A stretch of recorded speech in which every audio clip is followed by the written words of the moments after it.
Good day mga boss, ayon nga sa isang balita, mukhang binibitin po ng Converge Fiber Xers ang kanilang import.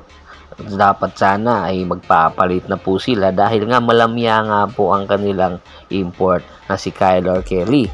Pero meron pong balita po na nakikipag-negotiate daw ngayon ang Converge Fiber Xers sa dating import po na naglaro na sa PBE, which is ito nga si Andron Nicholson. Sino ba po nakakilala kay Andron Nicholson? Naaalala nyo ba yung Bay Area Dragons? Opo, siya po ang naging import dati na kung saan umabot nga po sa Game 7 at doon sa Bukawi, Bulacan ginanap noong 2023. Alam nyo ba na itong si Andron Nicholson, NBA draft po ito 2012, first round, 19th overall pick ng Orlando Magic. Pagkatapos nakapaglaro sa Washington Wizards, Brooklyn Nets, pagkatapos ng kanyang NBA stint, magpalipat-lipat na po dito sa Asia, sa China, sa Japan, sa Korea, na kung saan huling pinaglaruan sa Korea ay Seoul Samsung Thunders. Etong si Andron Nicholson ay napakadami po na ng achievement. Especially nung naglaro po ito sa Bay Area Dragons, napakaganda po ng kanyang ipinakita. Dahilan para umangat po ang Bay Area Dragons. Sa height nitong 6'10" ay po pwede pong sandalan ito ng Converge Fiber Xers pagdating sa crunch time. Meron outside shooting ability, meron passing ability, meron attacking ability. Lahat na kompleto sa Ricardos na nga po etong si Andron Nicholson at alam na niya kung paano maglaro sa PBA. Ito ngayon ang kinakailangan na import ng Converge para umangat muli ang kanilang kartada. Ang Converge Fiber Xers hindi dapat manghinayang sa ibinayad nila kay Kyler Kelly. Bagkus kung gusto nila magkampiyon, kinakailangan na nga po nila pindutin ang panic button at kunin na itong si Andron Nicholson na kung saan huling nakapaglaro nga po sa Korea. Inaasahan po na malaking tulong po ito para sa Converge Fiber Xers. Samantala, lipat naman po tayo sa Blackwater Bossing. Cedric Bearfield, ano na nga ba ang balita sa Blackwater Bossing pagkatapos nga iniwan ni Jeff Carriazo ang Blackwater Bossing? Dalawang sunod na po agad na pagkatalo ang kanilang natamo. Isang panalo pa lang po ang kanilang nakukuha.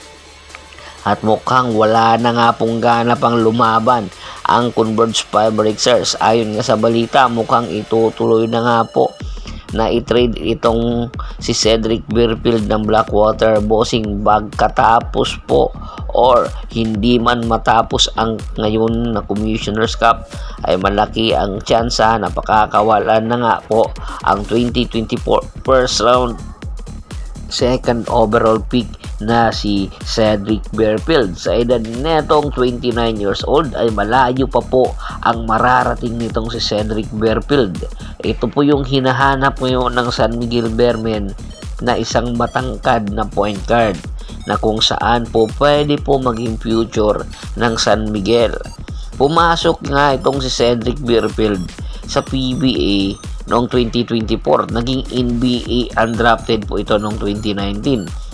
Nakapaglaro din po ito sa NBA G League, lumipat ng Korea, naglaro sa Taiwan at naglaro din ito sa Bay Area Dragons. At huling pinaglaruan nito sa Asia si Typhoon Pubon na kung saan maganda rin ang kanyang ipinakita. Sa experience na meron itong si Cedric Bearfield ay malaki ang maitutulong nito sa San Miguel Bearmen na kung saan meron din pong problema sa kanilang mga players at especially sa kanilang import. Ang additional ng San Miguel Bearmen kung sakaling ang makuha nila itong si Cedric Bearfield ay napakalalim na po ng kanilang magiging lineup. At ayon nga sa mga balita, etong si Kwame Chungson daw ang number 1 option na ibibigay ng Blackwater Bossing papunta po or ng San Miguel Bearmen sa Blackwater Bossing.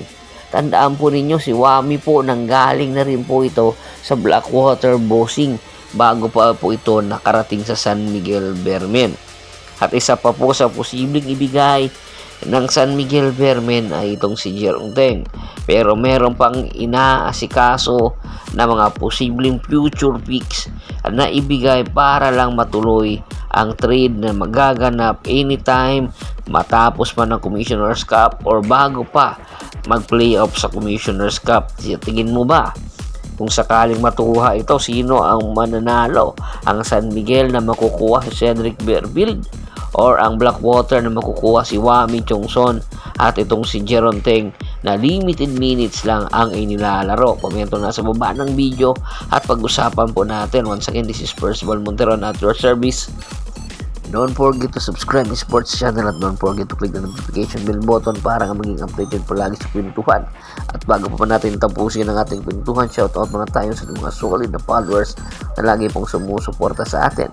Kay Kagawad Kat sa Kinulukusin ng Hagonoy, Bulacan, Anthony Laquialon at sa Laquialon family, Ronald Bersobidad, Jan David Gulapa, Ricky Lanza ng Ricky Rider TV ng Tansa Cavite, Eduardo Tolentino, Neil Gold TV, Raymond Iglesia. Pakibisita na rin po ang Facebook fanpage ko na Press PH3, Paul Goso at Bostor para po sa mga karagdagan sports balita.